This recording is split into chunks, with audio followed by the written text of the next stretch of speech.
Good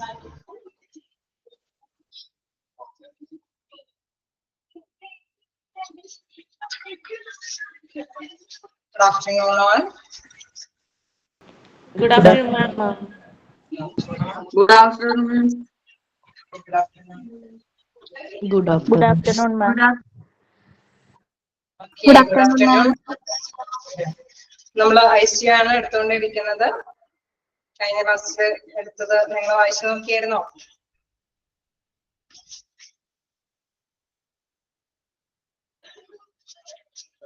എന്തെങ്കിലും ഡൗട്ടുകളുണ്ടോ?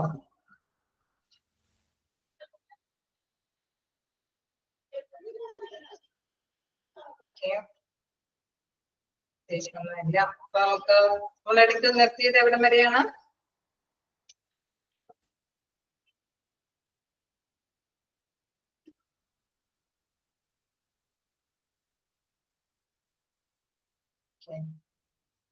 Common types of ICU അല്ലേ? വ്യത്യസ്ത തരത്തിലുള്ള സാധാരണ രീതിയിൽ കോമൺ ആയിട്ടുള്ള ICUകളിനെ കുറിച്ചിട്ടാണ് പറഞ്ഞു നിർത്തിയത്. അത് സ്റ്റാർട്ട് ചെയ്യേണ്ടതല്ലേ? തുടങ്ങിയല്ലേ എടുക്കേണ്ടത്? ഓക്കെ, അപ്പൊ നമുക്ക് നെക്സ്റ്റ് ഇതിലേക്ക് പോകാം. ജസ്റ്റ് പറയാം. ഓക്കെ, അപ്പോ നമ്മള് എന്താണ് നെക്സ്റ്റ് കഴിഞ്ഞ ക്ലാസ്സിൽ ഡിസ്കസ് ചെയ്തു. എന്താണ് പ്രധാനമായിട്ടും ക്രിട്ടിക്കൽ സ്റ്റേജിലായിട്ടുള്ള പേഷ്യൻസിനെ അവരെ കൈകാര്യം ചെയ്യാനായിട്ടാണ് തീർച്ചയായിട്ടും നമുക്കറിയാം ICUയിലേക്ക് അഡ്മിറ്റ് ചെയ്യുന്നത്. അവിടെ എത്രയും പെട്ടെന്ന് പരിചരണമൊക്കെ കിട്ടിക്കഴിയുമ്പോഴാണ് രോഗി അല്ലെ ഇംപ്രൂവ്മെന്റ് ആവുകയും അതിനനുസരിച്ചിട്ടുള്ള കാര്യങ്ങളൊക്കെ നടന്നു പോകുന്നത് അല്ലെ. ഇൻ കേസ് നമുക്കറിയാം അതിന്റെ കോമൺ ആയിട്ട് അല്ലെ, നമ്മൾ ഓരോ ഹോസ്പിറ്റലിലെ വ്യത്യസ്ത ഫെസിലിറ്റി അനുസരിച്ചിട്ട് തന്നെ, ഹോസ്പിറ്റലിന്റെ സൗകര്യം അനുസരിച്ചിട്ട് തന്നെ ഈ ICU ഡിപ്പാർട്ട്മെന്റുകളും വർദ്ധിക്കാനായിട്ടുള്ള സാധ്യതയുണ്ട് അല്ലെ. അതായത് കാർഡിയോളജി വിഭാഗത്തിന്റെ പ്രത്യേക ICU അല്ലെങ്കിൽ ന്യൂറോ സെക്ഷൻ, അങ്ങനെ വ്യത്യസ്ത തരത്തിലുള്ള വിഭാഗത്തിന്റേതായിട്ടുള്ള ICU കൂടെ കാണാനായിട്ട് സാധിക്കും. അതേസമയം ഫെസിലിറ്റി കുറഞ്ഞ ഹോസ്പിറ്റൽ ആണെങ്കിൽ കോമൺ ആയിട്ട് 1-2 ICU ഒക്കെ ആയിരിക്കും ഉണ്ടായിരിക്കുന്നത്. അതിന്റെ ഒരു ജസ്റ്റ് എന്താണ് ഒരു സ്റ്റാർട്ടിംഗ് ആണ് നമ്മൾ കഴിഞ്ഞ ക്ലാസ്സിൽ ഡിസ്കസ് ചെയ്തത്. നെക്സ്റ്റ് ഇതിലേക്ക് പോകാം. Cardiac intensive care unit. എന്താണ് കാർഡിയക് ഇന്റൻസീവ് കെയർ യൂണിറ്റ് എന്ന് പറയുന്നത്? അതെന്തുമായി ബന്ധപ്പെട്ട യൂണിറ്റ് ആയിരിക്കും? അതെ അല്ലെ, ഹേർട്ടുമായി പെട്ടെന്ന് എന്തെങ്കിലും ക്രിട്ടിക്കൽ സ്റ്റേജസ് ഒക്കെ വരുമ്പോഴാണ് ആ ഒരു ഇന്റൻസീവ് കെയർ യൂണിറ്റിൽ കൈകാര്യം ചെയ്യുന്നത്. അപ്പൊ അതുമായി ബന്ധപ്പെട്ട അല്ലെ, ആ ഒരു യൂണിറ്റ് കാണുമ്പോൾ തന്നെ മനസ്സിലാക്കി വെക്കുക, ഹേർട്ടുമായി ബന്ധപ്പെട്ട ക്രിട്ടിക്കൽ സ്റ്റേജസ് ഉള്ള പേഷ്യന്റിനെയാണ് അവിടെ അഡ്മിറ്റ് ചെയ്ത് പരിശീലിക്കുന്നത്. പ്രധാനമായിട്ടും നിങ്ങൾ മനസ്സിലാക്കുക, അതിന്റെയൊക്കെ ഉള്ളിൽ അല്ലെ കറക്റ്റ് ആയിട്ട് ഒരു അബ്രിവേഷനും കൊടുത്തിട്ടുണ്ട്. മിക്കപ്പോഴും ഇതിന്റെ ഉള്ളിൽ ഒരു ക്വസ്റ്റ്യൻ വരുന്നത് ഒരു അബ്രിവേഷൻ തന്നിട്ട് ഒരു എക്സ്പാൻഡഡ് ഫോമിലെ അത് കൃത്യമായിട്ട് തന്നെ ചൂസ് ചെയ്യാനായിരിക്കും. അതുകൊണ്ട് തന്നെ അബ്രിവേഷൻ എപ്പോഴും മനസ്സിലാക്കി പഠിക്കുക. ഓക്കെ, CICU അല്ലെ, CICU എന്ന് പറയുന്നത് cardiac intensive care unit. Okay അല്ലേ? അത് ആ ഒരു അല്ലെ, ഇത് ഹെഡിങ് കാണുമ്പോൾ തന്നെ നമുക്കറിയാം അതും എന്തുമായിട്ട് റിലേറ്റ് ചെയ്തിട്ടുള്ളതാണെന്നുള്ളത്.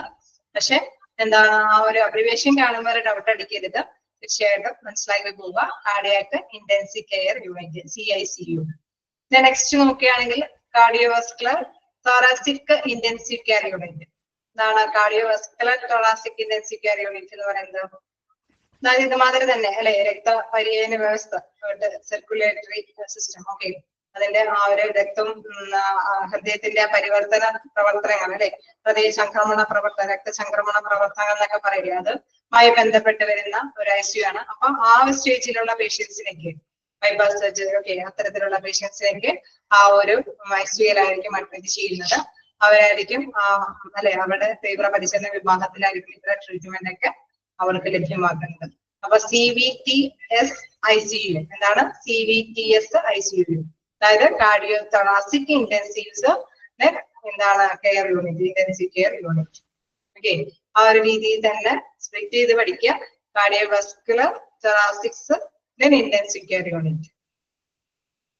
ഓക്കെ ആണോ? ഓക്കെ, അബ്രിവേഷൻസ് ഇപ്പൊ തന്നെ ക്യാച്ച് ചെയ്ത് പോകാനായിട്ട് ശ്രമിക്കുക. എന്താണ് CICU എന്ന് പറയുമ്പോൾ cardiac intensive care unit. Next എന്ന് പറയുന്നത് cardiovascular thoracic intensive care unit. Okay, next നോക്കുമ്പോൾ ഗാസ്ട്രോ ഇന്റൻസീവ് കെയർ യൂണിറ്റ് ആണ്. ഗാസ്ട്രോ എന്ന് പറയുമ്പോൾ എന്താണ്? ദഹന പ്രക്രിയ അല്ലെ, ദഹനേന്ദ്രിയ, സ്റ്റൊമക്. അപ്പൊ അതുമായി ബന്ധപ്പെട്ട എന്തെങ്കിലും ഇഷ്യൂസുകൾ, എന്തെങ്കിലും ക്രിട്ടിക്കൽ സ്റ്റേജസ് ആയിട്ടുള്ള പേഷ്യൻസ് ഉണ്ടെങ്കിൽ ഗാസ്ട്രോന്റെ ഇന്റൻസീവ് കെയർ യൂണിറ്റിലായിരിക്കും പരിചരണം ലഭ്യമാക്കുന്നത്. Gastro intensive care unit, GICU അല്ലെ, GICU, gastro intensive care unit, GICU.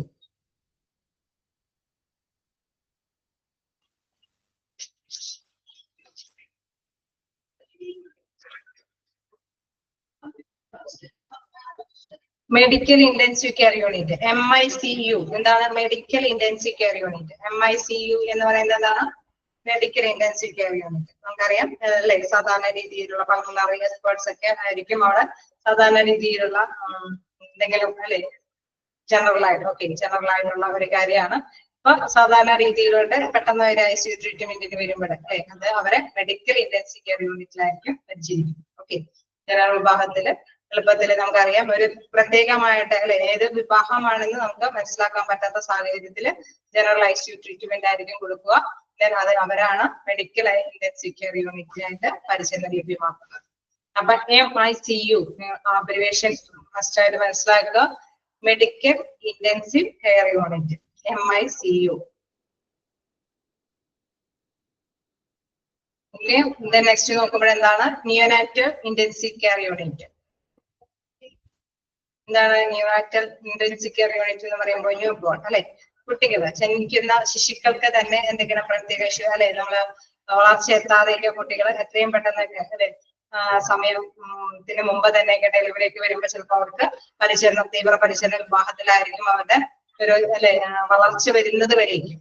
Okay, അപ്പൊ അവര് ആ പരിചരണ കാര്യങ്ങൾക്കൊക്കെ എന്തെങ്കിലും പെട്ടെന്ന് അല്ലെ കാര്യങ്ങളൊക്കെ കൈകാര്യം ചെയ്ത് കേസ് ഇൻക്യുബേറ്റർ ഒക്കെ യൂസ് ചെയ്യുന്നുണ്ട്. അതിനോടൊപ്പം തന്നെ ICUയിലെ പരിചരണം ആവശ്യമുണ്ട് എങ്കിൽ തീർച്ചയായിട്ടും എന്താണ് NICUയിലായിരിക്കും അഡ്മിഷൻ കൊടുക്കുന്നത്.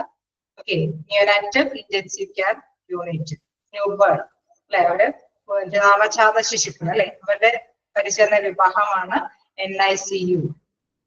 അതൊക്കെ എനിക്കിപ്പോഴും ചോദിച്ച് കാണാറുണ്ട് കേട്ടോ.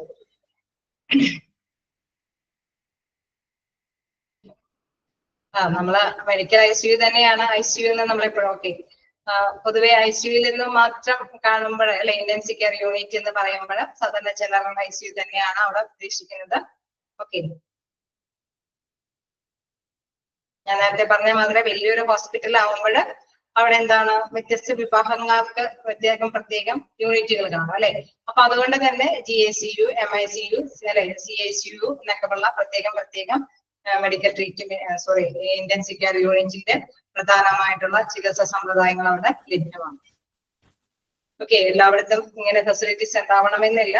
ചില ഹോസ്പിറ്റലിന്റെ ഒരു ഫെസിലിറ്റി അല്ലെ അവൈലബിൾ ആയിട്ടുള്ള സൗകര്യാർത്ഥമായിരിക്കും ഇത്തരത്തിലുള്ള ഫെസിലിറ്റീസ് ലഭ്യമാക്കുന്നത്. നെക്സ്റ്റ് നോക്കുകയാണെങ്കിൽ ന്യൂറോ ഇന്റൻസീവ് കെയർ യൂണിറ്റ്. എന്താണ് ന്യൂറോ ഇന്റൻസീവ് കെയർ യൂണിറ്റ് എന്ന് പറയുന്നത്? ന്യൂറോളജി അല്ലെ, നെർവസ്, നമ്മുടെ ഞരമ്പുകളൊക്കെ അല്ലെ, മസ്തിഷ്കം, ബ്രെയിനും അല്ലെ, ഞരമ്പുകൾക്കൊക്കെ എന്തെങ്കിലുമൊക്കെ ഇതുകളുണ്ടെങ്കിൽ എത്രയും പെട്ടെന്നുള്ള ചികിത്സ വേണമെങ്കിൽ അത് ക്രിട്ടിക്കൽ ആവുന്ന സ്റ്റേജുകളിലൊക്കെയാണ് ന്യൂറോ ഇന്റൻസീവ് കെയർ. പിന്നെ നെർവസ് സിസ്റ്റത്തിലൊക്കെ എന്തെങ്കിലും പ്രോബ്ലംസ് ഒക്കെ സംഭവിക്കുമ്പോഴാണ്. Okay,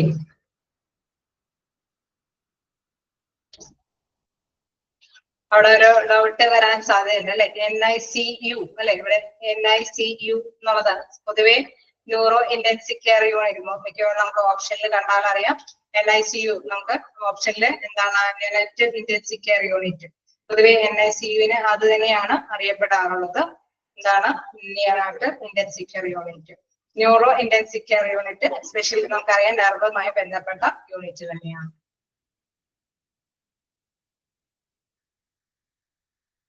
paediatric intensive care unit, PICU. എന്താണ് paediatric intensive care unit?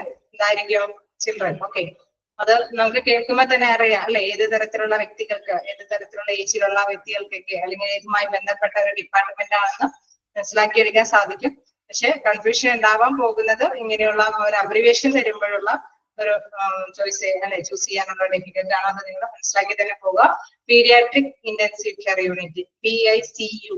Okay, paediatric intensive care unit ചിൽഡ്രനുമായി ബന്ധപ്പെട്ടത് അല്ലെ. കുട്ടികൾക്ക് എത്രയും പെട്ടെന്നൊക്കെ അത്യാഹിതങ്ങൾ വരുമ്പോൾ നമ്മൾ പ്രത്യേക പരിചരണ വിഭാഗത്തിൽ അഡ്മിഷൻ കൊടുക്കുന്നതാണ് പീഡിയാട്രിക് ഇന്റൻസീവ് കെയർ യൂണിറ്റ്. നോക്കുകയാണെങ്കിൽ എന്താണ് surgical intensive care unit. Surgical intensive care unit എന്ന് പറയുമ്പോൾ നമുക്കറിയാം ഓപ്പറേഷൻ സംബന്ധമായിട്ടുള്ള അല്ലെ എന്തെങ്കിലും കാര്യങ്ങൾ സർജറിയുമായി ബന്ധപ്പെട്ട സർജറിക്ക് ശേഷമാണെങ്കിലും പെട്ടെന്ന് തന്നെ രോഗിയുടെ അല്ലെ ഒബ്സർവേഷൻ ടൈമിലൊക്കെ എന്തെങ്കിലും ക്രിട്ടിക്കൽ സ്റ്റേജസ് ഒക്കെ വരികയാണെങ്കിൽ തീർച്ചയായിട്ടും അവർക്കും എന്താണ് ഐസിയുവിന്റെ ഒരു പരിചരണം കൊടുക്കേണ്ടതായിട്ട് വരും. അത്തരം പേഷ്യൻസിനൊക്കെ എവിടെയായിരിക്കും കൈകാര്യം ചെയ്യുന്നത്? Surgical intensive care unit SICU.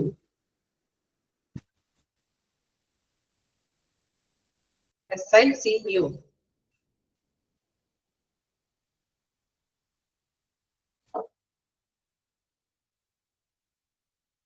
Trauma intensive care unit. എന്താണ് ട്രോമ ഇന്റൻസീവ് കെയർ യൂണിറ്റ് എന്ന് പറയുന്നത്?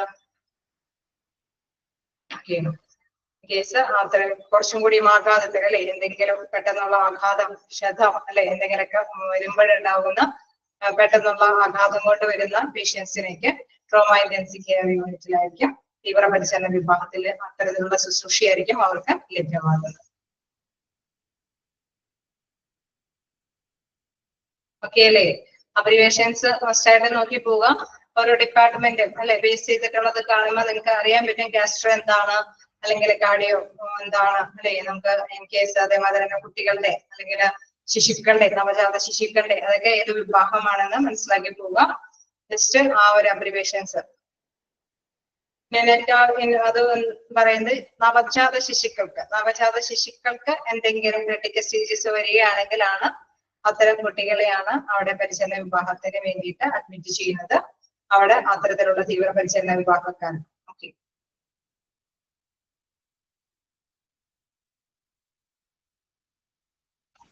കേളെ ഏതെങ്കിലും ഡൗട്ടുകളുണ്ടോ?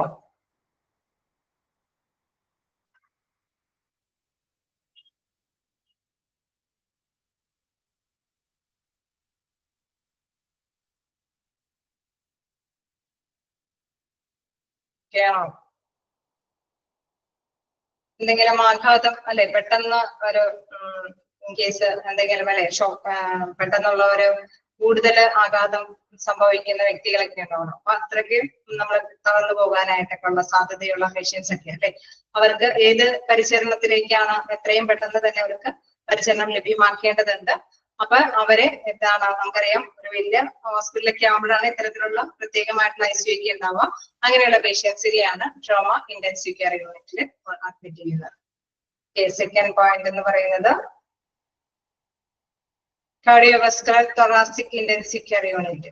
എന്താണ് കാർഡിയോവസ്കുലർ തൊറാസിക് എന്ന് പറയുന്നത്? ആക്ച്വലി എന്താണ് ഒരു പ്രത്യേകമായിട്ട് അല്ലെ നമ്മള് രക്തചംക്രമണം എന്നൊക്കെ പറയാം. അതായത് ശരിക്കും പറഞ്ഞാൽ കഴുത്തിനും വയറിനും ഇടയിൽ സ്ഥിതി ചെയ്യുന്ന ശരീരഭാഗങ്ങൾക്ക് അല്ലെ, അത് നെഞ്ച് അല്ലെങ്കിൽ അതിനോട് ചേർന്ന നെഞ്ചിനോടൊക്കെ ചേർന്ന ഭാഗങ്ങൾക്ക്.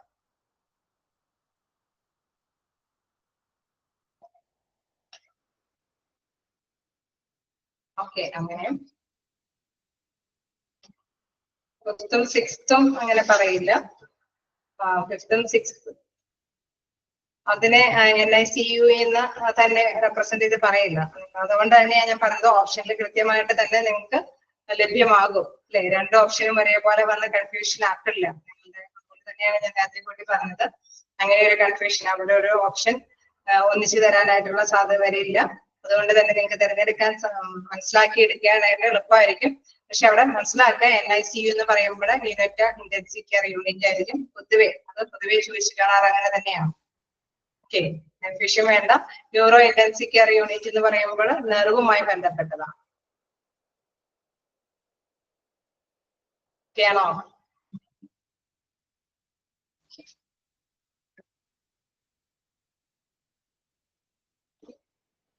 ഇവിടെ കാർഡിയോവസ്കുലർ തൊറാസിക് ഇന്റൻസീവ് കെയർ യൂണിറ്റ് ഒക്കെ ആയോ?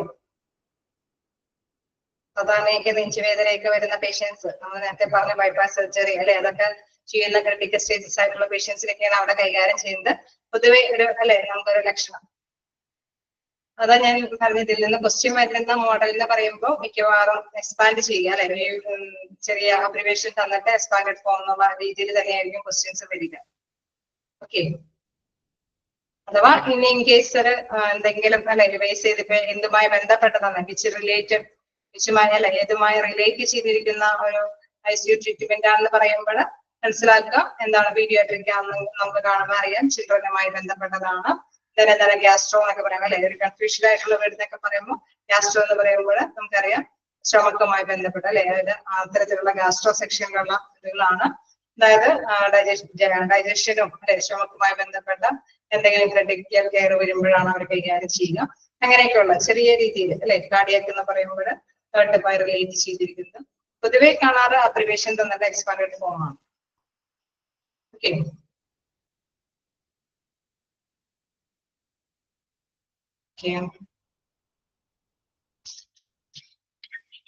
അടുത്ത സെക്ഷനിലേക്ക് പോകാം.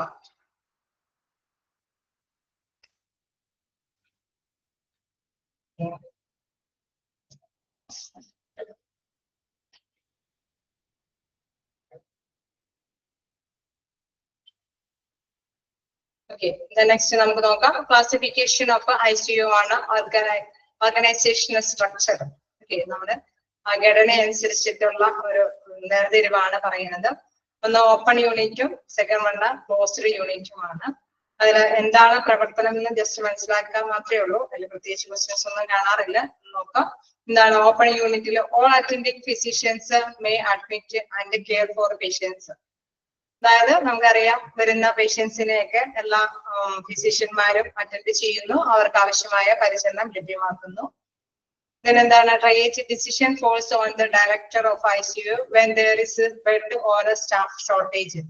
ഇൻ കേസ് ബെഡിന്റെ കുറവ് അല്ലെ, നമുക്ക് ICUവിന്റെ കാര്യം വരുമ്പോൾ നമുക്കറിയാം അവിടെ ബെഡ് അല്ലെ, ആ ബെഡ് ഉണ്ടോ, ബെഡിന്റെ ആ ഒരു ഇതുണ്ടോ അല്ലെ, വേക്കൻസി ഉണ്ടോ എന്ന് നോക്കിയിട്ടാണ് അഡ്മിഷൻ വരുന്നത് അല്ലെ. അപ്പൊ ആ ബെഡും സ്റ്റാഫിന്റെ ഒക്കെ ഷോർട്ടേജുകൾ ഉണ്ടെങ്കിൽ തീരുമാനങ്ങൾ എടുക്കുന്നത് അവിടുത്തെ എന്താണ് ഡയറക്ടർ ഓഫ് ICU അല്ലെ, ICUവിന്റെ ഡയറക്ടർ ആയിരിക്കും അത്തരത്തിലുള്ള തീരുമാനങ്ങളൊക്കെ എടുക്കുന്നത്. ഓക്കെ, ഓപ്പൺ യൂണിറ്റിലെ ജസ്റ്റ് മനസ്സിലാക്കാനുള്ളത് ഇത്രയേ ഉള്ളൂ. അതായത് ഫിസിഷ്യൻ എല്ലാവരും തന്നെ എന്താണ് വരുന്ന പേഷ്യൻസിനൊക്കെ കെയർ കൊടുക്കുന്നു. എന്താണ് അവിടെ ബെഡിന്റെ അല്ലെ അല്ലെങ്കിൽ സ്റ്റാഫിന്റെ ഒക്കെ ഷോർട്ടേജ് വരുമ്പോൾ കൃത്യമായിട്ടുള്ള തീരുമാനം എടുക്കുന്നത് ഡയറക്ടറാണ്, ICUവിന്റെ ഡയറക്ടറാണ് തീരുമാനം എടുക്കുന്നത്. ഓക്കെ, അതിന്റെ ഒരു നെക്സ്റ്റ് പാരഗ്രാഫ് നോക്കാം. The major drawback of this concept is that these physicians might not have received specialized training for managing critically ill patients. അതായത് ഇങ്ങനെ ക്രിട്ടിക്കലി അല്ലെ നമുക്കറിയാം ഗുരുതരമായ അവസ്ഥയിലുള്ള പേഷ്യൻസിനെയാണ് ICUവിൽ അഡ്മിറ്റ് ചെയ്യുന്നത് അല്ലേ. ICUവിലേക്ക് കൊണ്ടുവരുന്നത് അങ്ങനെയുള്ള പേഷ്യൻസിനെ ആയിരിക്കില്ലേ. ഓക്കെ, അപ്പൊ അങ്ങനെ വരുന്ന പേഷ്യൻസിനെ കൈകാര്യം ചെയ്യുന്നത് ഫിസിഷ്യന്മാരാണ് അല്ലെ. ഫിസിഷ്യന്മാര് എന്താണ് പ്രത്യേകമായിട്ട് എടുത്തു പറയുന്നു, അവർ സ്പെഷ്യൽ ട്രെയിനിങ് ഒന്നും കിട്ടിയവരാകണമെന്നില്ല. ഓക്കെ, അപ്പൊ അങ്ങനെ വരുമ്പോൾ എന്താണ് അതൊരു പ്രധാനപ്പെട്ട ഒരു ഡ്രോബാക്ക് ആണ് അല്ലെ. അതിന് പ്രത്യേക നൈപുണ്യം കിട്ടിയവരാണ് കൈകാര്യം ചെയ്യുന്നെങ്കിൽ നമുക്കറിയാം അത് ഗുണകരമായ കാര്യമാണ് അല്ലെ. അപ്പൊ ഇവിടെ എടുത്തു പറയുന്നത് ക്രിട്ടിക്കലി ഇൽ പേഷ്യന്റിനെ കൈകാര്യം ചെയ്യുന്നു. ഓപ്പൺ യൂണിറ്റ് ആണെങ്കിൽ അവിടെ ഫിസിഷ്യന്മാര് എല്ലാവരും തന്നെ കൈകാര്യം ചെയ്യുന്നു, അവിടെ നൈപുണ്യം കിട്ടിയവര് തന്നെ അല്ലെങ്കിൽ സ്പെഷ്യലൈസ്ഡ് ട്രെയിനിങ് കിട്ടിയവരാകണമെന്നില്ല. Is the major drawback of this concept. ഈ കൺസെപ്റ്റിന്റെ ഏറ്റവും പ്രധാനപ്പെട്ട ഡ്രോബാക്ക് ആയിട്ട് ഇത് വിശേഷിപ്പിക്കും. ഓക്കെ, നെക്സ്റ്റ് നമുക്ക് നോക്കാം ക്ലോസ്ഡ് യൂണിറ്റ്. ക്ലോസ്ഡ് യൂണിറ്റ് നോക്കാം. The directors and or associates are accountable for all admissions and discharge. Okay, വരുന്ന ക്രിട്ടിക്കൽ ഇൽ പേഷ്യൻസിന്റെ ഒക്കെ അഡ്മിഷനും ഡിസ്ചാർജ് എല്ലാം ഡയറക്ടർ ആൻഡ് ഓർ അസോസിയേറ്റ് അല്ലെ, അവരുടെ അസോസിയേഷൻസ് തന്നെയായിരിക്കും അത് തീരുമാനങ്ങളൊക്കെ എടുക്കുന്നത്, അവരാണ് അതിന് ഉത്തരവാദിത്തപ്പെട്ടവര്. Once the patient is admitted the unit team takes care of it by collaborating with the admitting team for efficient patient care.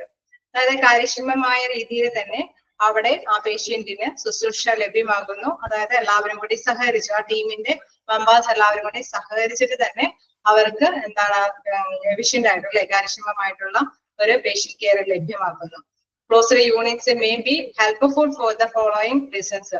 മിക്കവാറും ഈ ക്ലോസ്ഡ് യൂണിറ്റ് ഹെൽപ്ഫുൾ ആണെന്ന് പറയുന്നതിന് കാരണം താഴെ പറയുന്നുണ്ട്. First one, more timely patient evaluation and treatment initiation. അതായത് അവിടെ പേഷ്യന്റിനെ നന്നായിട്ട് തന്നെ വിലയിരുത്താനും ട്രീറ്റ്മെന്റ് ആവശ്യാനുസരണം ലഭ്യമാക്കാനുമുള്ള ഒരു സമയം അവിടെ ധാരാളം കിട്ടുന്നു.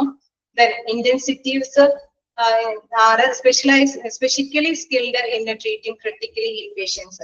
ആ തീവ്ര പരിചരണ അല്ലെ അവര് തന്നെയായിരിക്കും, അതായത് ഇന്റർവിസിസ്റ്റുകൾ അല്ലെ, ഇന്റർവിസിസ്റ്റുകൾ തന്നെയായിരിക്കും എന്താണ് അവർക്ക് സ്പെഷ്യലി ട്രെയിനിങ് കിട്ടിയിട്ടുള്ള ഡോക്ടേഴ്സ് ആയിരിക്കും, അവര് തന്നെയായിരിക്കും ക്രിട്ടിക്കലി ഇൽ പേഷ്യൻസിനൊക്കെ കൈകാര്യം ചെയ്യുന്നത്. രണ്ട് യൂണിറ്റിന്റെ ഒരു ഡിഫറൻസ് മനസ്സിലാക്കുക. അതായത് അവിടെ ഓൾ ഫിസിഷ്യൻസ് ആയിരിക്കും രോഗിയെ പരിശീലിക്കുന്നത്, അവര് സ്പെഷ്യൽ ട്രെയിനിങ് കിട്ടിയവരാകണമെന്ന് നിർബന്ധമില്ല. അതേസമയം ക്ലോസ്ഡ് യൂണിറ്റിൽ എന്താണ്, അവിടെ സ്കിൽഡ് ആയിട്ട് അല്ലെ ഒരു യൂണിറ്റ് ഒന്നിച്ച് നിന്ന് കൊളാബറേറ്റ് ചെയ്ത് അല്ലെ അവിടെ സഹകരിച്ചിട്ടാണ് അവിടെ ട്രീറ്റ്മെന്റ് അവർക്ക് ലഭ്യമാക്കുന്നത്. അതുകൊണ്ട് തന്നെ അവിടെ പേഷ്യന്റിന് നല്ല സ്പെഷ്യൽ ട്രെയിനിങ് കിട്ടിയ പേഴ്സൺസ് ഒക്കെ ആയിരിക്കും ട്രീറ്റ്മെന്റ് ഒക്കെ ലഭ്യമാക്കുന്നത്, അവർക്ക് അനുവദിച്ചു കൊടുക്കുന്നത്. ഓക്കെ, ക്ലിയർ ആയോ? ജസ്റ്റ് വെറുതെ ഒന്ന് മനസ്സിലാക്കി പോകാനുള്ള ഓപ്പൺ യൂണിറ്റിന്റെയും ക്ലോസ്ഡ് യൂണിറ്റിന്റെയും ആ ഒരു ഡിഫറൻസ്.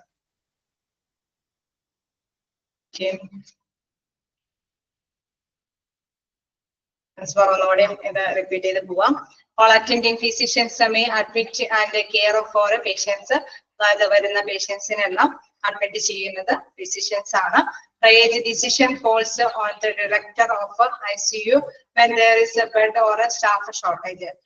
എന്താണ് സ്റ്റാഫിന്റെ ഷോർട്ടേജോ അല്ലെങ്കിൽ ബെഡിന്റെ ഷോർട്ടേജ് ഒക്കെ വരുമ്പോൾ തീരുമാനമെടുക്കുന്നത് ഡയറക്ടറാണ്. അതേമാതിരി തരംതിരിക്കുന്നത് അല്ലെ, ട്രയേജ് ഡിസിഷൻ എന്ന് പറയുന്നത് രോഗികള് തീവ്ര പശ്ചാത്തലത്തിൽ പെടുന്നവരല്ലേ, വരുന്ന ഒരുപാട് രോഗികളൊക്കെ ഒന്നിച്ചു വരുന്നുണ്ടെങ്കിൽ എല്ലാവർക്കും ICU ചിലപ്പോൾ ഉണ്ടാവണമെന്നില്ല.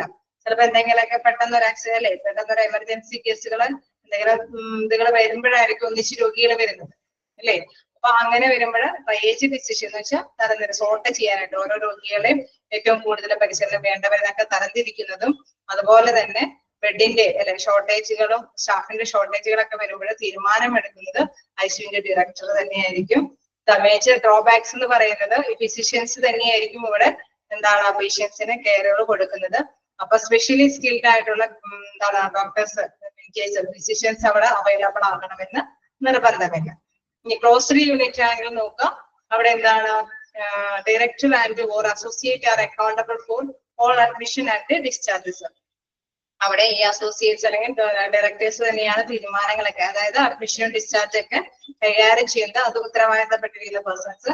Once the patient is admitted the unit team takes അല്ലെ, ആ ടീം ഒരു യൂണിറ്റ് ടീം ആയിരിക്കും അവരെ കൈകാര്യം ചെയ്ത് ഓരോ പേഷ്യന്റ് അഡ്മിറ്റ് ചെയ്ത് കഴിഞ്ഞ് കഴിഞ്ഞാൽ ആ യൂണിറ്റ് ടീമിൽ എന്താണ് പ്രത്യേകത, ആ ടീമിൽ എഫിഷ്യന്റ് ആയിട്ടുള്ള ഒരു പേഷ്യന്റിന്റെ കെയർ നൽകാൻ പറ്റുന്ന സ്കിൽഡ് ആയിട്ടുള്ള പേഴ്സൺസ് ഒക്കെ അവിടെ ലഭ്യമായിരിക്കും. അപ്പൊ അതുകൊണ്ട് തന്നെ അതൊക്കെ ആ ഒരു ഹെൽപ്ഫുൾ അതുമായി ബന്ധപ്പെട്ടുള്ള ഒരു പ്രാധാന്യത്തിന്റെ അല്ലെ അതിന്റെ ഒരു പ്രാധാന്യത്തിന്റെ റീസൺസ് പറയാണ്. More timely patient evaluation and treatment initiation, അതായത് കൂടുതൽ സമയമെടുത്ത് രോഗിയെ അല്ലെ അത് വിലയിരുത്താനും അതിനാവശ്യമായിട്ടുള്ള അല്ലെ ചികിത്സാ കാര്യങ്ങളൊക്കെ ആരംഭിക്കാനൊക്കെ ആയിട്ട് സാധിക്കും. അത് മാത്രമല്ല എന്താണ് അവിടെ പ്രധാനമായിട്ടും പറയുന്നത് ഇന്റൻസിവിസിസ്റ്റേഴ്സ് എന്ന് വെച്ചാൽ പ്രധാനമായിട്ടും സ്കിൽഡ് ആയിട്ടുള്ള persons are specially skilled in treating critically patients. അങ്ങനെ സ്പെഷ്യൽ നോളജ് അല്ലെ കഴിവുകളുള്ള വ്യക്തികൾ തന്നെയായിരിക്കും അവർക്ക് കെയർ കൊടുക്കുന്നത്, ശുശ്രൂഷകളൊക്കെ ലഭ്യമാക്കി കൊടുക്കുന്നത്. ഓക്കെയാണോ?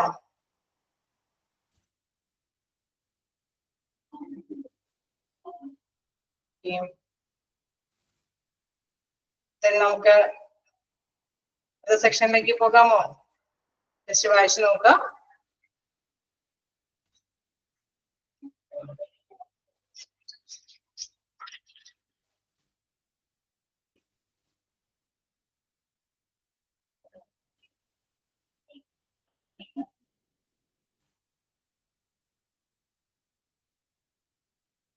ഓക്കെയാണോ? നെക്സ്റ്റ് ഇതിലേക്ക് പോകാം. കേരളേ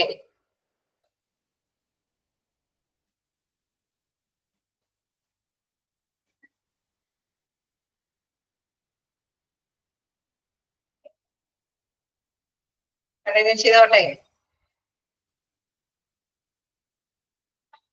റെസ്പോണ്ട്. ഓക്കെ, അപ്പോ എന്താണ് നെക്സ്റ്റ് ഇതിലേക്ക് പോകാം. സ്റ്റാഫിങ്, അതുമായി മെയിൻ്റെനൻസ് കെയർ യൂണിറ്റിലെ സ്റ്റാഫിങ് കാര്യങ്ങളെ കുറിച്ചിട്ട് നോക്കാം. മെഡിക്കൽ സ്റ്റാഫ്, അതേമാതിരി തന്നെ എന്താണ് respiratory therapist essential part of an ICU team, nursing staff, auxiliary person, അങ്ങനെ പലതരത്തിലുള്ള പേഴ്സൺസ് അവിടെ വർക്ക് ചെയ്യുന്നവരുണ്ട്. അതിൽ ഫസ്റ്റ് വൺ നോക്കാം, മെഡിക്കൽ സ്റ്റാഫ്. എന്താണ് മെഡിക്കൽ സ്റ്റാഫിൽ പറയുന്നത്? ICU in-charge or intensive visits. അതായത് നമ്മളെ ആ ഇൻചാർജ് ഉള്ള പേഴ്സൺ അല്ലെ, പ്രധാനമായിട്ട് നമ്മൾ പറഞ്ഞു സ്കിൽഡ് ആയിട്ടുള്ള പേഴ്സൺസ് ആയിരിക്കും, നല്ല കഴിവുറ്റ യോഗ്യരായ എക്സ്പീരിയൻസ്ഡ് ആയിട്ടുള്ള പേഴ്സൺസ് ആയിരിക്കും ഇൻചാർജ് ഉണ്ടായിരിക്കുക. Then resident doctors, senior and junior. അവിടെ റെസിഡന്റ് ഡോക്ടേഴ്സ് ആയിട്ട്, അതായത് പൊതുവെ നമുക്കറിയാം ആ യൂണിറ്റില് എന്താണ് ഇൻചാർജിനെ കൂടാതെ തന്നെ സീനിയർ ആൻഡ് ജൂനിയർ ഡോക്ടേഴ്സും ഉണ്ടാവും. പൊതുവെ അങ്ങനെയാണല്ലോ, ഓരോ യൂണിറ്റുകൾക്കും ഹെഡ് ഉണ്ടാവും, ഒപ്പം തന്നെ സീനിയറും ജൂനിയർ ആയ ഡോക്ടേഴ്സ് ഉണ്ടാവും. ചിലപ്പോഴൊക്കെ ചെറിയ ചെറിയ ഹോസ്പിറ്റലൊക്കെ ആണെങ്കിൽ ഹെഡിനോടൊപ്പം തന്നെ ജൂനിയർ ഡോക്ടേഴ്സ് ഒക്കെ ആയിരിക്കും അല്ലേ. ഓക്കെ, പൊതുവെ ICUയിലെ സ്റ്റാഫുകളുടെ എണ്ണത്തിൽ പറയുന്നത് ഓക്കെ എന്താ പറയുന്നത്, ICU ഇൻചാർജ് ഉണ്ട്, then senior and junior doctors. Next പറയുകയാണെങ്കിൽ the respiratory therapist is essential part of an ICU. അതായത് ഒരു പ്രധാനപ്പെട്ട വിഭാഗമാണ് ICUവിന്റെ ഒരു പ്രധാനപ്പെട്ട വിഭാഗമാണ് റെസ്പിറേറ്ററി തെറാപ്പിസ്റ്റ്. അതായത് റെസ്പിറേറ്ററി എന്ന് പറയുമ്പോൾ നമുക്കറിയാം ശ്വാസതടസ്സം പോലെയുള്ള അസുഖങ്ങൾ വരാൻ സാധ്യത കൂടുതലാണ് അല്ലെ. ICUവിൽ പറയുമ്പോൾ നമുക്ക് ജീവൻ രക്ഷാ ഇതുകളാണ് എന്താണ് ഇത്തരത്തിലുള്ള ശ്വാസം അല്ലെ, നമ്മുടെ ജീവൻ നിലനിർത്താനായിട്ട് അത്യന്താപേക്ഷിതമായിട്ടുള്ള ഒരു കാര്യമാണ് നമ്മുടെ വായു അല്ലെ. അതുകൊണ്ട് തന്നെ അത്തരത്തിലുള്ള സ്പെഷ്യലൈസ്ഡ് ആയിട്ടുള്ള പേഴ്സൺസ് അവിടെ പ്രധാനപ്പെട്ട ഒരു പ്രാധാന്യം അർഹിക്കുന്ന ഒരു വ്യക്തികൾ തന്നെയാണെന്ന് പറയുന്നു. എല്ലായിടത്തും എല്ലാ ഇത്തരത്തിലുള്ള എല്ലാ പേഴ്സൺസും ഉണ്ടാവണമെന്ന് നിർബന്ധമില്ല. എനിവേ ഇത്രയും നാളെ മസ്റ്റായിട്ട് മേകിയിരിക്കുന്നത്. ഇതെല്ലാം നഴ്സിംഗ് സ്റ്റാഫുകളുണ്ട്. അതില് നഴ്സിംഗ് സ്റ്റാഫുകളിൽ തന്നെ ഒന്ന് രണ്ട് കാര്യങ്ങൾ പറയുന്നുണ്ട്. Highly trained and of above average competence, അതായത് കുറച്ച് കൂടുതൽ ട്രെയിനിങ് ഉള്ള നഴ്സുമാരുമുണ്ട്. പിന്നെ എന്താണ് ആവറേജ് അല്ലെ, അത്യാവശ്യം കുറച്ചും കൂടി ഏറ്റവും ബിലോ അല്ലാത്ത തരത്തിലുള്ള അവിടെ നഴ്സുമാരുടെയും കൂടി അവൈലബിലിറ്റി അവിടെ ഉറപ്പാക്കേണ്ടതല്ലേ. മുകളില് കഴിവുള്ളവരും അതാണ് ഹൈലി ട്രെയിൻഡ് ആയിട്ടുള്ളവരും ശരാശരിക്ക് മുഴുവൻ മുകളില് കഴിവുള്ള വ്യക്തികളും ഉണ്ടായിരിക്കണം നഴ്സുമാരുടെ ഗണത്തില്. Recommended nurse patients ratio 1:1 or 1:2. അതായത് ഒരു പേഷ്യന്റിന് ഒരു നഴ്സ്, അതല്ലെങ്കിൽ 2 പേഷ്യന്റിന് ഒരു നഴ്സ് എന്നുള്ള രീതിയിലെങ്കിലും അവിടെ നഴ്സുമാർ അവിടെ അവൈലബിൾ ആകണം. ക്ലിയർ ആവുന്നുണ്ടോ?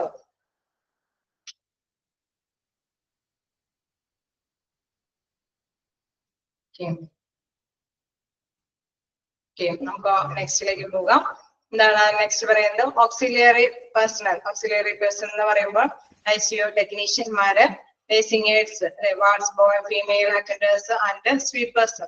അതായത് ICU കൈകാര്യം ചെയ്യാൻ വേണ്ടിയിട്ട് പല സ്റ്റാഫുകളും ഉണ്ട്. നമ്മൾ നേരത്തെ പറഞ്ഞ മാതിരി ഡോക്ടേഴ്സും നഴ്സുമാരും അവർ മാത്രമല്ല ടെക്നീഷ്യന്മാര് അല്ലെ. ചില ഇൻ കേസ് എന്തെങ്കിലും എക്സ്റേയും കാര്യങ്ങളൊക്കെ ഉണ്ടെങ്കിൽ എന്താണ് അതിനാവശ്യമായിട്ടുള്ള ടെക്നീഷ്യന്മാർ അവർ കയറി അത് കൃത്യമായിട്ടൊക്കെ കൈകാര്യം ചെയ്യേണ്ടതായിട്ട് വരും.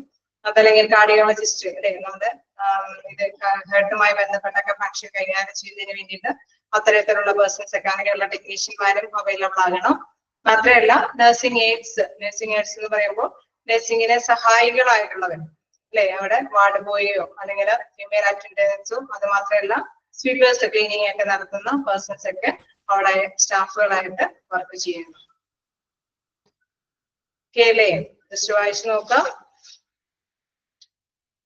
ആ റേഷ്യോ ഒക്കെ ജസ്റ്റ് ഒന്ന് മനസ്സിലാക്കിയേക്കാം. നഴ്സിംഗ് പേഷ്യന്റ് റേഷ്യോ എന്ന് പറയുന്നത് അല്ലെങ്കിൽ 1:1 അല്ലെങ്കിൽ 1:2 ആവാം.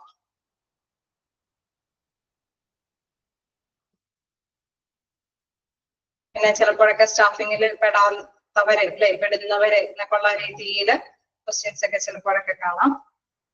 അത്തരത്തിലുള്ള ക്വസ്റ്റ്യൻസ് ഒക്കെ ജസ്റ്റ് നോക്കിയേക്കാം.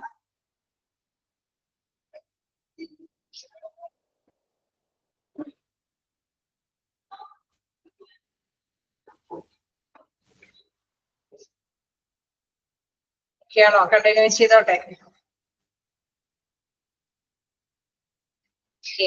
ഇപ്പൊ നെക്സ്റ്റ് നോക്കുകയാണെങ്കിൽ registrar in ICU. Okay, registrar in ICUയിൽ എന്താണ് പ്രധാനമായിട്ടും പറയാൻ നോക്കാം. One senior resident, okay, who becomes a registrar post MD will always be on duty he or she can be consulted later after few years of attaining experience.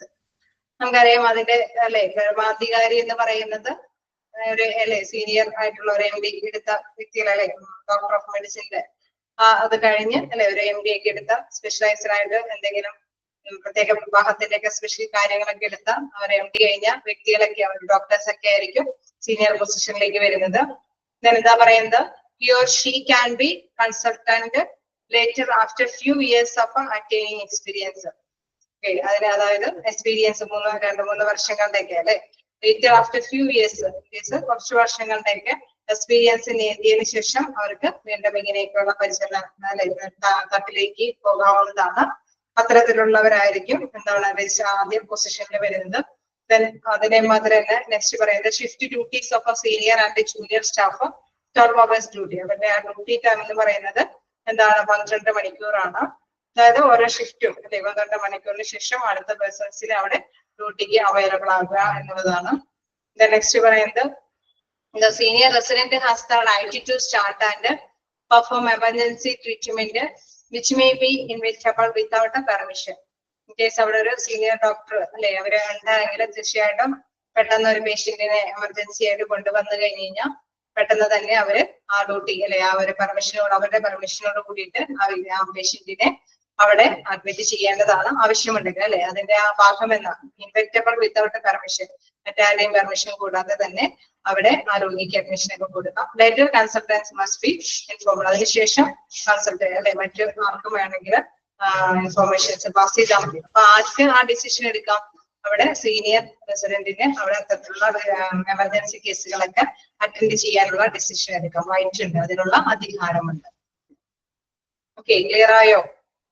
നമ്മളൊരു പേഷ്യന്റിനെ പെട്ടെന്ന് ICUലേക്ക് admit ചെയ്യണമെന്ന് പറഞ്ഞുകൊണ്ട് ചിലപ്പോ ഒറ്റയ്ക്ക് അവര് നഴ്സുമാരൊക്കെ അഡ്മിറ്റ് ചെയ്യുമോ? ചെയ്യാറുണ്ടോ? നഴ്സുമാർ ഓടി വന്ന് ചാർജ് എടുക്കാറുണ്ടോ? ഇല്ല അല്ലെ. അവിടെ സീനിയർ ഡോക്ടറിന്റെ കൺസൾട്ടേഷനോട് കൂടിയിട്ട് അവരുടെ കാര്യങ്ങൾ ഉറപ്പുവരുത്തിയതിനു ശേഷമൊക്കെയാണ് അവിടെ പെർമിഷൻ അനുവദിക്കുള്ളൂ അല്ലെ. അതുകൊണ്ട് തന്നെ അവിടെ എടുത്ത് പറയുന്നത് അങ്ങനെ ഒരു രജിസ്ട്രേഷൻ നടത്തണമെങ്കിൽ തീർച്ചയായിട്ടും അവിടെ അവൈലബിൾ ആണ് ഡ്യൂട്ടി. നമുക്കറിയാം 12 hours കൂടുമ്പോൾ ഷിഫ്റ്റുകൾ വരുന്നുണ്ട്. സീനിയർ ഡോക്ടേഴ്സിനാണ് അഡ്മിഷന്റെ ആ ഒരു ഡ്യൂട്ടി അവൈലബിൾ ആകുന്നത്. ക്ലിയർ ആയോ?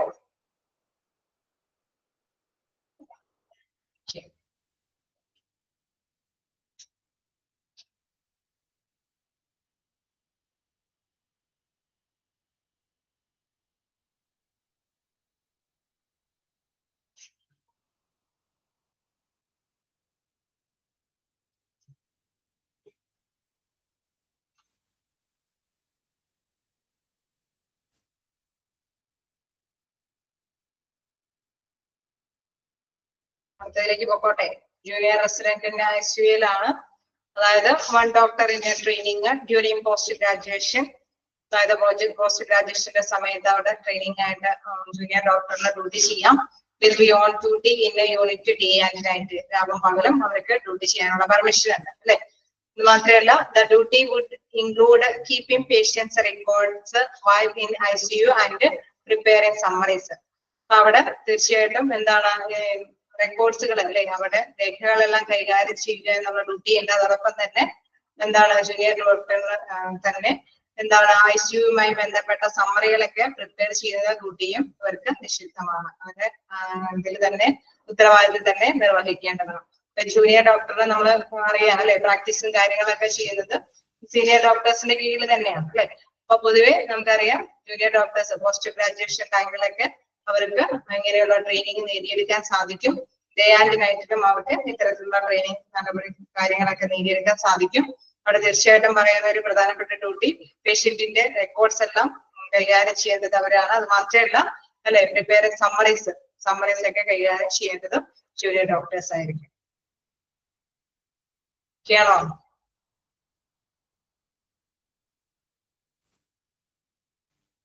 ICUയിലായിരിക്കുമ്പോൾ ICUവിൻ്റെതായിട്ടുള്ള റിപ്പോർട്ടുകളെല്ലാം തയ്യാറാക്കി വെക്കേണ്ടതുണ്ട്. ഓക്കെ, ഇത് നെക്സ്റ്റ് ചെറിയ ചെറിയ കാര്യങ്ങളെ പഠിച്ചു പോകാനേ ഉള്ളൂ. ICUവിന്റെ ആ ഒരു പ്രധാനപ്പെട്ട തലം വരുമ്പോൾ എന്താ പറയുക, ICU ആയതുകൊണ്ട് തന്നെ എല്ലാവരും ആകാംക്ഷാഭരിതരായിട്ടിരിക്കുകയാണ് അല്ലെ. ഒരു ക്രിട്ടിക്കൽ കെയർ യൂണിറ്റിലെ എന്തൊക്കെ കാര്യങ്ങളാണ് നടക്കണേന്നുള്ള ഒരു ആകാംക്ഷയിലാണ്. എന്തായാലും നമുക്ക് നെക്സ്റ്റ് ഒരു കാര്യത്തിലേക്ക് കൂടി നോക്കാം. ICU admission criteria. അവിടെ ഈ പെട്ടെന്ന് പേഷ്യൻസിനെ കൊണ്ടുവരുമ്പോൾ ഏത് രീതിയിലാണ് അഡ്മിഷൻ നടക്കണേന്നുള്ള കാര്യം കൂടി നോക്കാം. നോക്കാലോ, കണ്ടിന്യൂ ചെയ്തു പോകാമോ? സ്പീഡ് കൂടുന്നുണ്ടോ? കുഞ്ഞു കുഞ്ഞു കാര്യങ്ങളായതുകൊണ്ടാണോ പറഞ്ഞു പോണത്? സ്പീഡ് കൂടുതലുണ്ട്. ഇങ്ങനെ വായിച്ചു നോക്കാം, അതിനുശേഷം നമുക്ക് കണ്ടിന്യൂ ചെയ്ത് പോവാം. എന്തെങ്കിലും ഡൗട്ടുകൾ ഉണ്ടെങ്കിൽ ചോദിക്കാം.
ാണോ?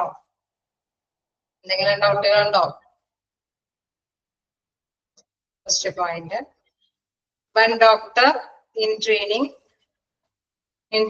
during post graduation will be on duty in unit day and night. അതായത് അവിടെ എന്താണ്, ഡേ ആൻഡ് നൈറ്റില് അവർക്ക് ഡ്യൂട്ടിയിലായിരിക്കാം അല്ലെ. ജൂനിയർ ഡോക്ടേഴ്സിന് ട്രെയിനിങ് എന്നുള്ള രീതിയിൽ തന്നെ one doctor is training during post graduation. സാധാരണയായിട്ട് നമുക്കറിയാം MD അവിടെ പോസ്റ്റ് ഗ്രാജുവേഷൻ ടൈമിലൊക്കെയാണ് അവിടെ ആ ഒരു ട്രെയിനിങ് പൊസിഷനിലേക്ക് അവർ ഡ്യൂട്ടിയിലാവുന്നത്. ആ രീതിയിൽ തന്നെ എന്താണ് അവർക്ക് ഡേ ആൻഡ് നൈറ്റിൽ ഡ്യൂട്ടി ചെയ്തുകൊണ്ട് പോകാനായിട്ട് സാധിക്കും. ദെൻ വീണ്ടും എന്തെങ്കിലും ഡൗട്ടുകളുണ്ടോ? ഇല്ലേ? അവിടെ എടുത്ത് പറയുന്ന രാവും പകലും അവർക്ക് ഡ്യൂട്ടിയിലായിരിക്കാം, ഷിഫ്റ്റ് ഡ്യൂട്ടി അല്ലെ. നമുക്ക് നൈറ്റിൽ വേണമെങ്കിലും ഡ്യൂട്ടി പ്രാക്ടീസിൽ അവൈലബിൾ ആവാം. അതേമാതിരി തന്നെ അല്ലെ ഡേയിലാണെങ്കിലും ഡ്യൂട്ടി ചെയ്യാവുന്നതാണ്.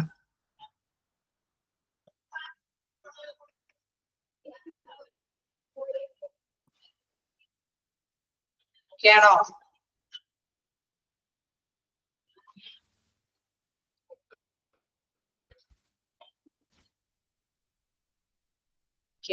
വേറെന്തെങ്കിലും?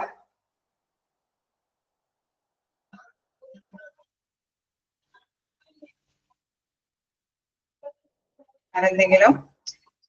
ഓക്കെയാണ്.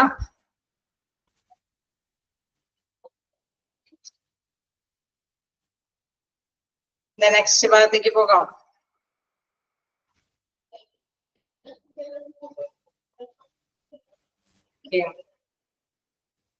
നെക്സ്റ്റ് നോക്കാം. എന്താണ് നമ്മുടെ അഡ്മിഷൻ കാര്യങ്ങളാണ്. Admission criteria. ഒരു വ്യക്തി അല്ലെ ഒരു അഡ്മിഷനും കാര്യങ്ങളായിട്ട് മുന്നോട്ട് വരുമ്പോൾ എന്തൊക്കെ കാര്യങ്ങളാണ് ശ്രദ്ധിക്കേണ്ടതെന്നുള്ളതാണ്. To optimize ICU resources and enhance outcomes, ICU admission should be guided on the basis of a combination of factors.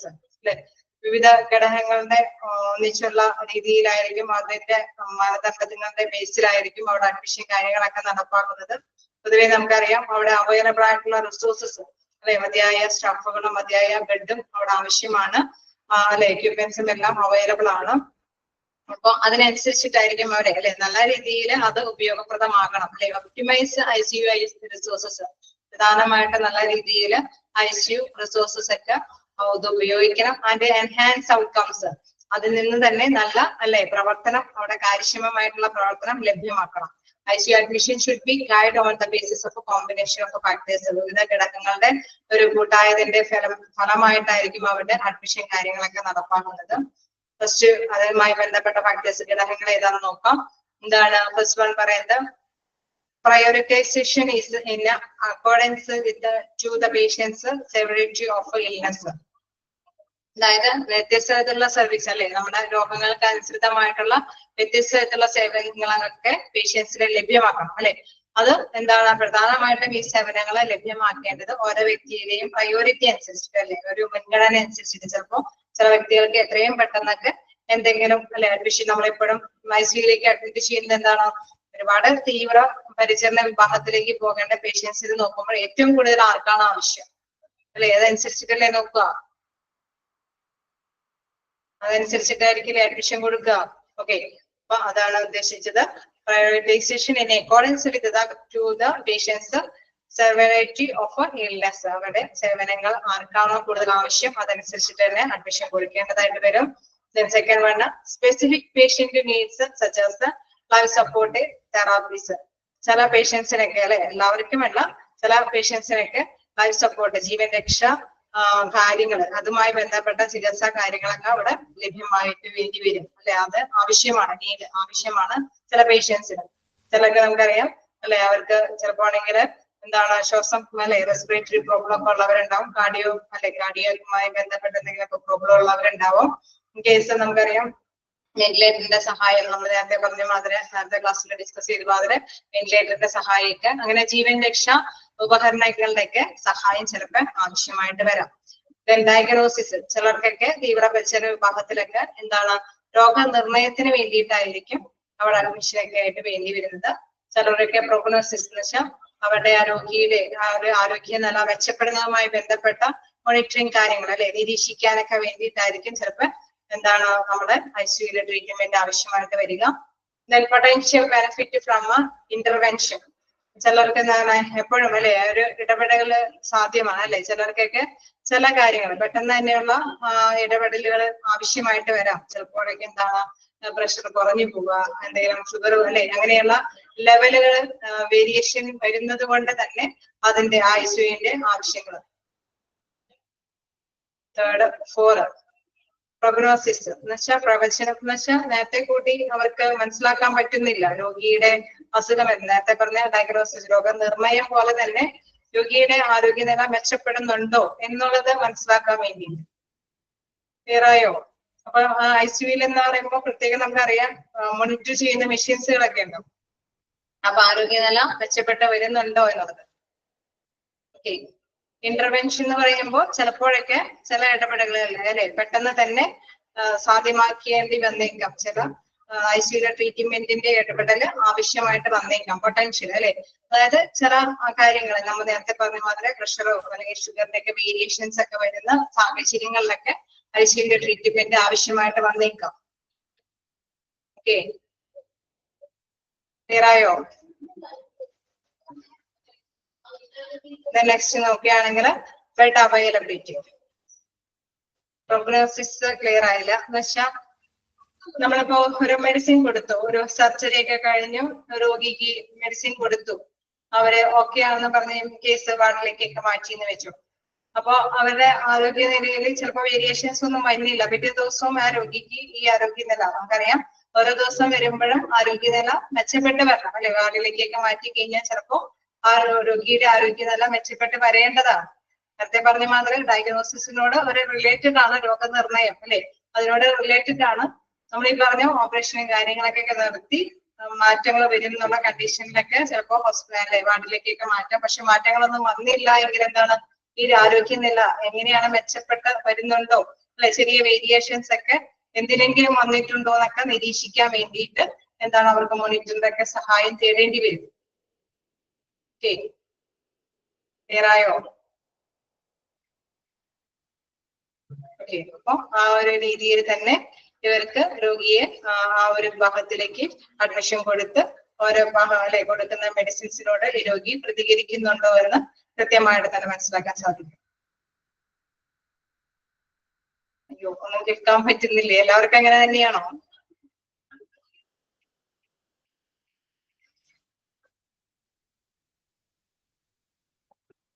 Clear ആണ്, കേൾക്കാമെന്നാണ് പറയണേ. എന്തോ സംതിങ് റേഞ്ചിങ് ഇഷ്യൂ ആയിരിക്കും. ഞാൻ ക്ലാസ് എടുത്തുകൊണ്ട് ഇരുന്നതാണ്. അപ്പോ എന്തെങ്കിലും ക്ലിയർ ആണ്, കേൾക്കുന്നുണ്ടെന്ന് തന്നെയാണ് മെസ്സേജുകൾ വരുന്നത്. അപ്പൊ എന്തെങ്കിലും നെറ്റ് ഇഷ്യൂ ആയിരിക്കും. ഒന്നും കൂടി ഒന്ന് റീജോയിൻ ചെയ്ത് നോക്കാം. അപ്പൊ നമ്മള് പറഞ്ഞു നിർത്തിയത് നെക്സ്റ്റ് പോയിന്റ് അല്ലെ, പൊട്ടൻഷ്യൽ ബെനിഫിറ്റ് ഫ്രം ഇന്റർവെൻഷൻ എന്ന് വെച്ചാൽ എന്താണ്, ശരിക്കും അല്ലെ ഇടപെടലുകളിൽ നിന്ന് സാധ്യമായ നേട്ടം. ചിലപ്പോ ഈ ICUവിലേക്ക് കയറ്റി കഴിയുമ്പോഴായിരിക്കും ചിലപ്പോ എന്തെങ്കിലും കൃത്യമായിട്ടുള്ള നേട്ടങ്ങൾ അവർക്ക് കിട്ടിയിരിക്കാം. കാരണം നമ്മൾ പെട്ടെന്ന് ഒരു അല്ലെ എന്തെങ്കിലും ഒരു പ്രഷറോ ഷുഗറോ ഒക്കെ വേരിയേഷൻസ് ഒക്കെ വന്നു കഴിഞ്ഞപ്പോൾ അവർക്ക് മെഡിസിൻ കൊടുക്കുന്നതിനേക്കാൾ ഉപരി ICUവിൽ കൊണ്ട് ചെന്ന് മോണിറ്റർ ചെയ്തിട്ട് ട്രീറ്റ്മെന്റ് കൊടുത്തിയപ്പോഴായിരിക്കും അവർക്ക് നേട്ടം വന്നിരിക്കുന്നത്. അപ്പൊ ആ നേട്ടം അതാണ് പറയുന്നത് പൊട്ടൻഷ്യൽ ബെനിഫിറ്റ് ഫ്രം ഇന്റർവെൻഷൻ. ICUവിലെ ട്രീറ്റ്മെന്റിലേക്ക് എത്തിപ്പെട്ടപ്പോഴാണ് അവർക്ക് ആ നേട്ടങ്ങൾ ലഭ്യമായത്. അത് കാരണം നമുക്കറിയാം, പൊതുവെ ICUവിൽ കൊടുക്കുമ്പോൾ എല്ലാം മോണിറ്റർ ചെയ്തതിനു ശേഷമാണ് അല്ലെ, നിരീക്ഷിച്ചതിന് ശേഷമായിരിക്കും ഇവർക്ക് മെഡിസിൻസ് ഒക്കെ അവൈലബിൾ ആക്കുന്നത് അല്ലെ. ചില വാർഡിലേക്കൊക്കെ മാറ്റുമ്പോൾ നമുക്കെല്ലാം നിരീക്ഷിച്ച് അവർക്ക് മെഡിസിൻസ് അവൈലബിൾ ആക്കണമെന്നില്ല അല്ലെ, അവർക്ക് ലഭ്യമാക്കണമെന്നില്ല. അങ്ങനെ വരുമ്പോൾ രോഗിക്ക് ഈ ഒരു പ്രത്യേക ഇടപെടൽ കൊണ്ടാണ് അവർക്ക് അതിൻ്റെതായ ബെനിഫിറ്റ് നേടിയെടുക്കാനായിട്ട് സാധ്യമായത്. ഓക്കെ, ക്ലിയർ ആയോ?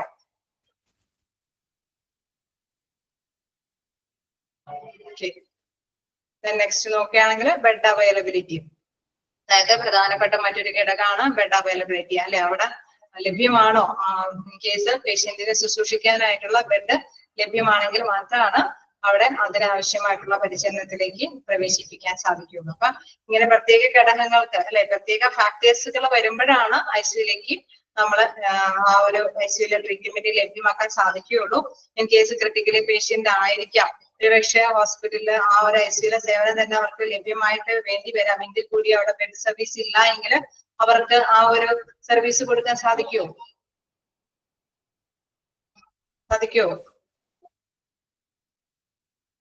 ഇല്ല അല്ലെ.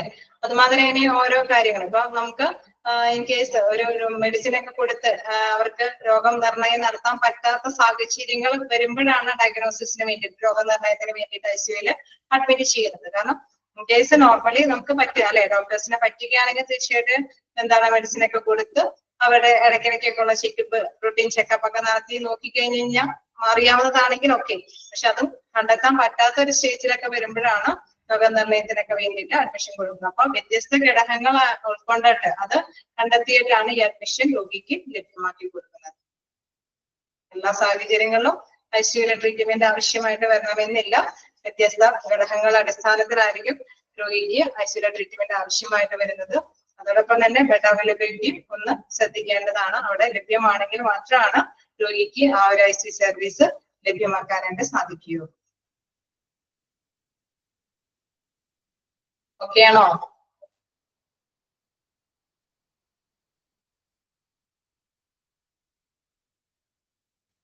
ഓക്കെ,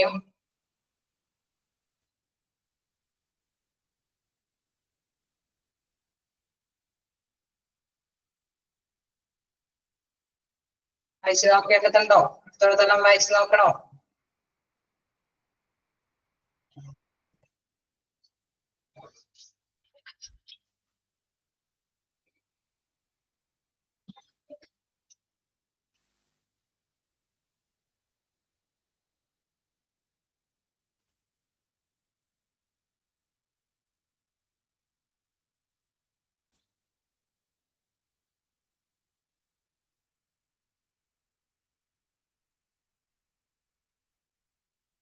മറ്റൊരു ഭാഗത്തേക്ക് കൂടി പോകാം. എന്താല്ലേ ഈ ഒരു ഭാഗം ഇതും കൂടി ഡേ ടു ഡേ കെയർ പ്രൊസീജിയേഴ്സും കൂടി നോക്കാമോ? അപ്പോ അടുത്തൊരു ഭാഗത്തേക്ക് കൂടി നോക്കാം. എന്താണ് സാധാരണ രീതിയിൽ ഒരു ICUവിലെ കെയർ പ്രൊസീജിയേഴ്സ്, നടപടിക്രമങ്ങൾ എന്തൊക്കെയാണെന്നുള്ളത് നോക്കാം. Connection with the parent unit is necessary for proper treatment of patients in ICU. അതായത് ICUവിൽ പ്രവേശിപ്പിച്ചിരിക്കുന്ന പേഷ്യൻസിന് എന്താണ് അവർക്ക് അല്ലെ ഒരു കണക്ഷനും കൂടെ ഉണ്ടായിരിക്കണം. ആരായിട്ട് കണക്ഷൻ ഉണ്ടായിരിക്കണം? പാരന്റ് യൂണിറ്റുമായിട്ട് എന്ന് വെച്ചാൽ നമുക്കറിയാം ഒരു ബൈസ്റ്റാൻഡർ ഒക്കെ ഉണ്ടാവും അല്ലെ, അവരായിട്ട് ഒരു കണക്ഷൻ ഉണ്ടായിരിക്കണം. രോഗിയുടെ ആരോഗ്യനില അനുസരിച്ചിട്ടൊക്കെ കാര്യങ്ങളൊക്കെ ഡിസ്കസ് ചെയ്യാനും ചിലപ്പോ രോഗിക്ക് കാണണമെന്നൊക്കെ ആവശ്യപ്പെടാം അല്ലെ.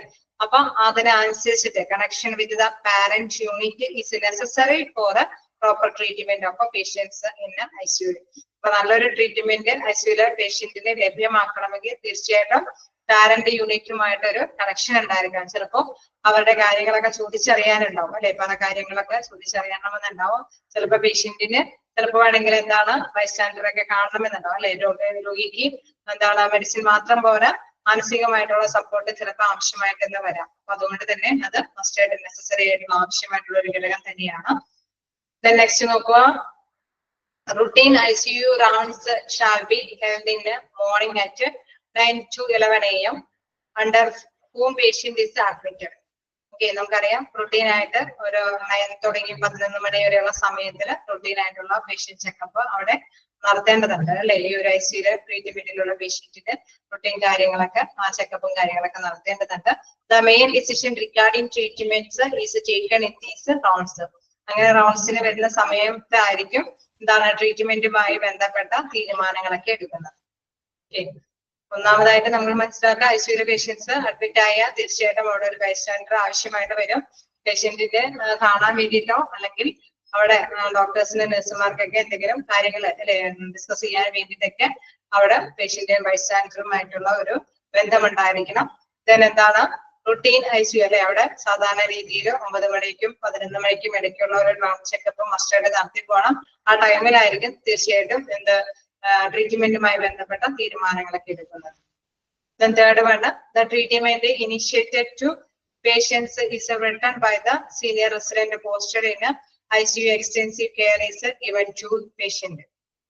അതായത് രോഗിക്ക് അല്ലെ സാധാരണ രീതിയിൽ എന്തെങ്കിലും കെയറുകൾ തീർച്ചയായിട്ടും എന്താണ് initiated patients is written by the senior resident. സാധാരണയായിട്ട് സീനിയർ റെസിഡന്റ് ആയിട്ടുള്ള നമ്മൾ നേരത്തെ പറഞ്ഞിരുന്നു അല്ലെ, സമ്മറിയും കാര്യങ്ങളൊക്കെ ഇത് തയ്യാറാക്കണമെന്നാണ് അല്ലെ. അപ്പൊ സീനിയർ റെസിഡന്റിന്റെ തന്നെ നേതൃത്വത്തിൽ തന്നെ ഈ ട്രീറ്റ്മെന്റ് കാര്യങ്ങളൊക്കെ മുൻകൈ എടുക്കേണ്ടതുണ്ട്. then എന്താണ് posted in ICU extensive care is given to the patient. In case വിഫലമായിട്ടുള്ള എന്തെങ്കിലും അല്ലെ കെയർ ആവശ്യമുണ്ടെങ്കിൽ സീനിയർ റെസിഡന്റ് മസ്റ്റ് ആയിട്ടും അത് റിട്ടൺ ആയിട്ട് തന്നെ എഴുതി തയ്യാറാക്കി കൊടുക്കേണ്ടതുണ്ട്. ഓക്കെ, ക്ലിയർ ആയോ?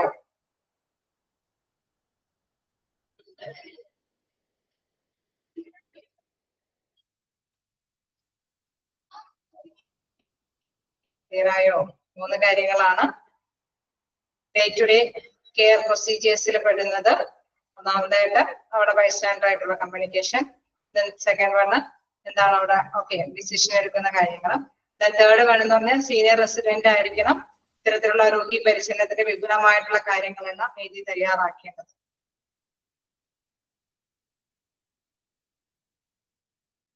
ഓക്കെയാണോ? Second point, routine ICU rounds shall be held morning at 9 to 11 AM. അതായത് 9 മണിക്കും 11 മണിക്കും ഇടയ്ക്കാണ് ഇവർക്ക് റൗണ്ട്സിന് വന്ന് അല്ലെ അവരെ പരിശോധിക്കേണ്ടതൊക്കെ റൗണ്ട്സിന് വരേണ്ടത്. അണ്ടർ ഹൂം പേഷ്യന്റ് ഇസ് അഡ്മിറ്റ്, അതായത് അഡ്മിറ്റ് ആയിട്ടുള്ള ഈ പേഷ്യൻസിന് the main decision regarding treatment is given in these rounds. ആ റൗണ്ട്സിന്റെ ഇടയിലാണ് ട്രീറ്റ്മെന്റുമായി ബന്ധപ്പെട്ട തീരുമാനങ്ങൾ അല്ലെ. ചിലപ്പോഴൊക്കെ നമുക്കറിയാം വേണമെങ്കിൽ ഷിഫ്റ്റ് ചെയ്യാം അല്ലെ, റൂമിലേക്ക് മാറ്റാം, അല്ലെങ്കിൽ കുറച്ചും കൂടി ഇന്ന മെഡിസിൻസും കൂടി കൂട്ടി കൊടുക്കാം എന്നൊക്കെ ഉള്ള ഒരു ചിന്തകളിലേക്ക് വരാം അല്ലെ. ഓക്കെയാണോ?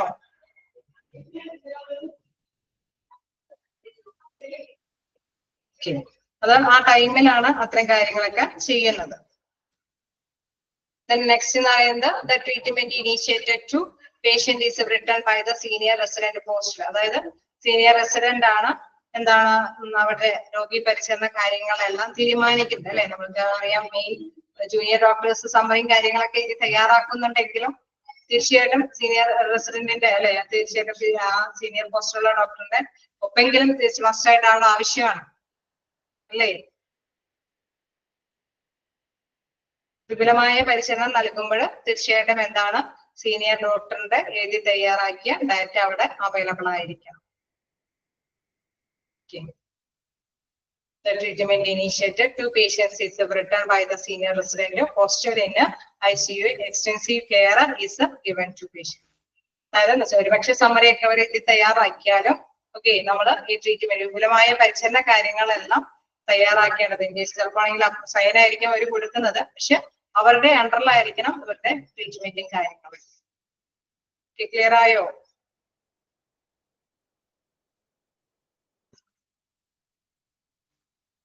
അൺമ്യൂട്ട് ആക്കിയിട്ടുണ്ട്. എന്തെങ്കിലും ഡൗട്ടുകളുണ്ടോ?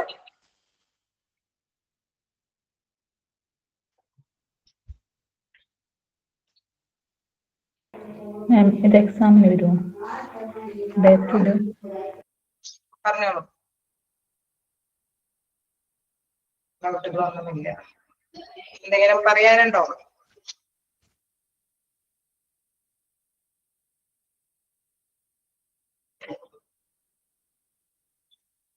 അറിയോ എന്തെങ്കിലും പറയാനുണ്ടെങ്കിൽ? ഇമ്പോർട്ടന്റ് ആയ പോയിന്റ്സ് ഞാൻ എന്തായാലും